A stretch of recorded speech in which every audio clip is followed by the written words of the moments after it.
Greetings to all the prominent members of scientific community present here. I am Arun Jaiswal, a research scholar at IIT Bombay. I am working with Professor Shobha Shukla. I am here to present our work on subwavelength patterning of micro and nanostructures using two-photon lithography.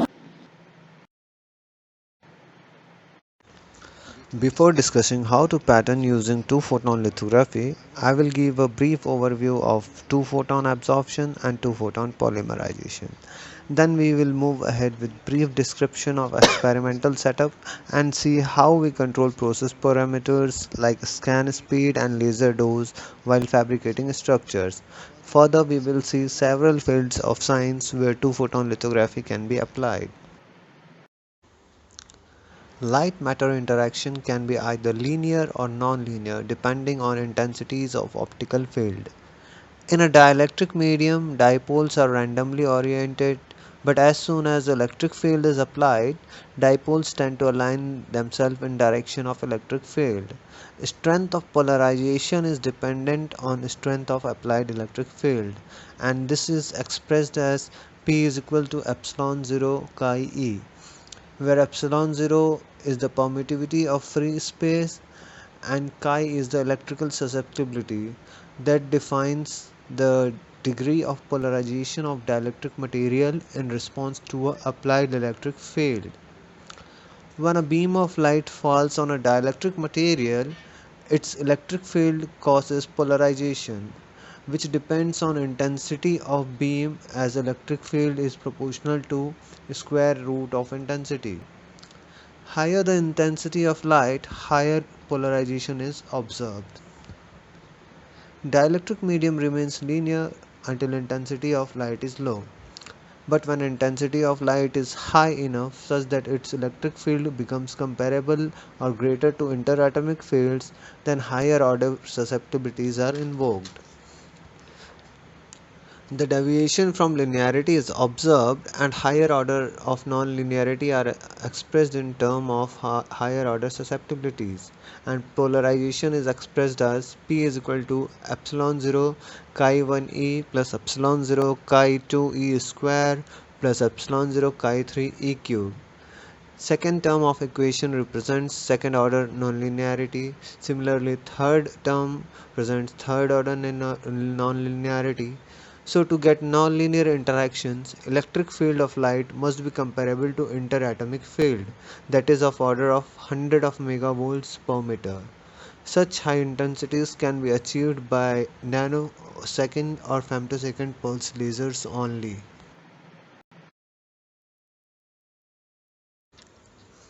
There are several nonlinear effects like second harmonic generation, optical mixing, self-focusing, and so on, but two-photon absorption is of particular interest to us. In case of single photon absorption, photon having energy greater than or equal to the band gap of material can be absorbed by material. But it is different in case of two-photon absorption. Photons with energy less than that of material's band gap can be absorbed provided sum of energy of individual photons is greater than or equal to the band gap of material. Two-photon absorption involves an intermediate state between the lower energy and higher energy state that helps to complete the transition. But lifetime of these states are of order of femtoseconds. So any atom at virtual excited state must absorb another photon within that time frame in order to complete the transition. It is possible only when an adequate number of photons are available in the vicinity of excited atom. So, in order to increase the probability of two-photon absorption, we need spatial or temporal compression of photons. Spatial compression can be achieved by using a high numerical aperture objective to focus the laser beams. Then the intensities at the focal plane would be considerably high to obtain nonlinear effect. Another approach is used to temporally compressed beams provided by Q-switched nanosecond pulse lasers or mode-locked femtosecond pulse lasers. And in some cases, we apply both the compressions, like using a femtosecond pulse laser and compressing it with a high numerical aperture objective. It gives us the best result.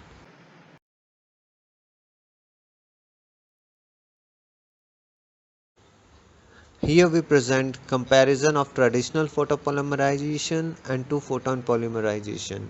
In traditional photopolymerization, entire illuminated area gets modified.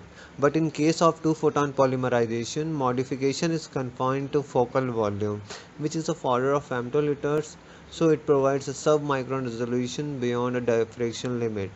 So by traversing the beam, we can pattern a desired structure. Another advantage is that most of the UV curable resins are transparent to IR. So we can write inside as well as on the surface of material, and using a XYZ transitional stage we can write 3D structures of defined architecture.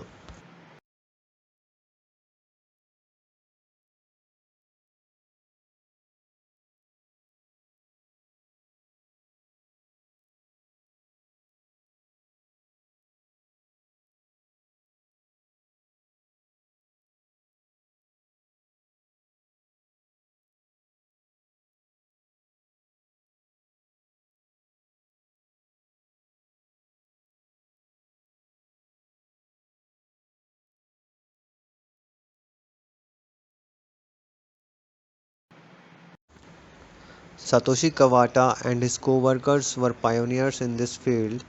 They proposed a mechanism of two-photon lithography. It includes initiation, propagation, and termination of cross-linking of monomeric chains to form polymers. After absorbing two photons, photoinitiator breaks into free radicals, and each end of radical combines to a monomer, forming a monomer radical. These monomeric radicals start cross-linking with the monomers in their vicinity, and chain propagates until one end of radical meets the other end. Smallest 3D microbull was fabricated by them using a raster scanning method. Inner surface was solidified using an arc lamp. The diagram represents the schematic of experimental setup. A femtosecond pulse laser is used as a source. It's tunable from 690 to 1040 nanometer, so we can work on wide variety of photoresists with our system. Pulses from laser are guided to microscope objective through AOM and anti-filter wheel. Acousto-optic modulator AOM is used as on-off switch, and anti-filter wheel is a graded density filter. It's used to control the laser power fed to microscope objective. Further, a computer-controlled XYZ translational stage provides the motion to sample in order to pattern desired structure. With proper combination of process parameters, we can obtain variable voxel size. We have achieved a resolution of 140 nanometer using 0.17 watt power at scan speed of 5 mm per second. Scanning electron micrograph presents the grating structure fabricated, and the zoomed in view and tilted view shows the lateral and vertical resolution of 140 nanometer obtained by us in the experiment.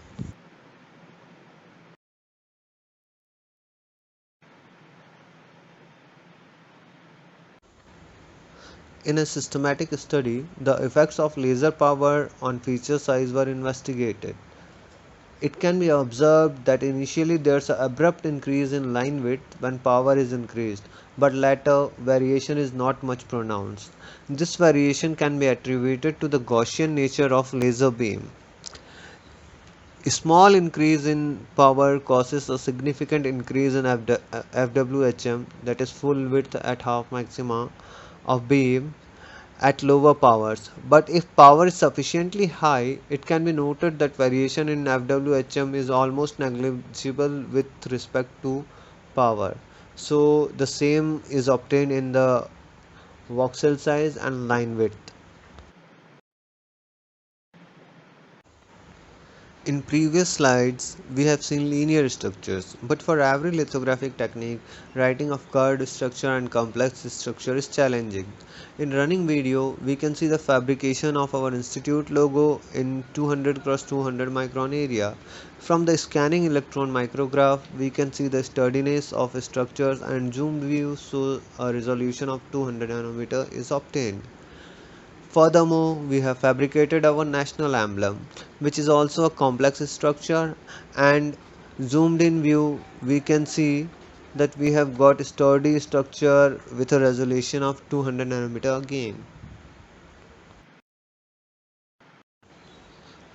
After fabricating linear and complex 2D structures, we move towards patterning of 3D structures. Running video shows fabrication of a stepped pyramid. We can see layer by layer fabrication of this structure at very high speed of 5 mm per second. Further, we can notice by varying focus, steps of pyramid are clearly visible in the video. In scanning electron micrograph, side view and top view is shown where we can clearly view the steps of pyramid. Furthermore, we have fabricated 6-layer mesh structure. Zoomed view shows different layers of mesh and a resolution of 0.61 micron is achieved. After establishing our capability of fabricating 2D and 3D structure in polymer, we incorporated gold precursor in resin in order to fabricate metal polymer composite structures. As such structures find application in field of plasmonics and metamaterials. We were able to load 5% gold in resin composition and achieved a resolution of 390 nanometer. Scanning electron micrographs of such gratings and mesh structures are shown. So, to check the presence of gold, backscattered electron images were taken, but no gold particles were seen. Because generally gold particles are formed in center of line where intensity of beam is maximum, and particles are trapped in polymer lines. Sometimes, if laser power is sufficiently high, some particles gain enough kinetic energy and start moving towards the lateral end of polymeric line. So, in images, we can see few gold particles embedded in the lines. Further, in EDS spectra, we can confirm the presence of gold in our structure. Using two-photon lithography, we can easily achieve sub-wavelength resolutions, so it finds a large number of applications in various fields of science. One application is in photonics. We can fabricate photonic crystals using two-photon lithography. Photonic crystals are optical analogs of semiconductors. Periodic alteration of refractive indices creates a photonic bandgap materials that forbid certain band of light frequency to propagate. So such materials can be used as a filters for several frequencies. Since tuning of line width is easily achieved in two-photon lithography, we can easily tune the bandgap of a photonic crystal. Another implication of two-photon lithography is in microelectromechanical system. We can fabricate basic elements like microreactor chambers, cantilevers, gears with ease in two-photon lithography. Patterning of conductive lines of submicron resolution is possible with two-photon lithography. Such lines can work as interconnects in microcircuits, so it finds a good application in microelectronics as well. We can pattern metal polymer composites of few hundred nanometer resolution. Such structures show plasmonic effect and are useful in fabrication of metamaterials. Another intriguing field is tissue engineering. We can fabricate 3D scaffolds of engineered architecture by application of two-photon lithography on biomaterials. To ensure an environment similar to extracellular matrix for tissue culture with precise control over nutrient availability and study cell-to-cell and cell-to-matrix interaction to understand the functionality of complex tissue and stepwise dynamics of growth process. Apart from these applications, two-photon lithography covers a wide spectrum of application. Now we will move towards few applicable fields where we are working.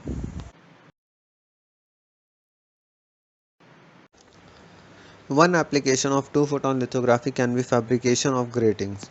Here in is scanning electron micrograph, we can see that grating with large number of lines per mm have been fabricated. Figure B is an optical image of a spectral grating. A grating with varied periodicity of lines can diffract different wavelengths on different spatial positions, and hence each wavelength can be used as per requirement. The reflection image of grating fabricated by us is shown in inset. It shows the separation of all colors of white light distinctly at different spatial positions. Gratings is a basic component of several optoelectronic devices. Either it be a UV spectrophotometer or a fluorimeter, gratings find important role in such spectroscopic techniques. Two, Using two-photon lithography, such structures can be fabricated with ease. Next application on which we are working is fabrication of plasmonic concentrators. These concentrators consist of an array of square apertures of approximately 9 micron area patterned in 5-8% gold-loaded polymeric resin. Scanning electron micrograph of a small area of such concentrators is shown. In such structures, focusing is achieved by combined contribution of diffraction and plasmons. Furthermore, this square microhole concentrator was applied to a commercially available photodiode, and its response was found to be enhanced by 50%. So such structures can be used for improving efficiency of solar cell and other photovoltaic devices. At last, we can summarize our work, that is by varying the different process parameters such as laser dose, scan speed, composition of polymeric resin. We can tune the line width of structures from 140 nanometer to few microns. We can fabricate linear as well as complex structures with nanometer and micrometer resolutions. TPL has higher throughput, and we can see it has good scalability because we can write with a speeds up to 5 per second. So it finds a potential application in several fields of science.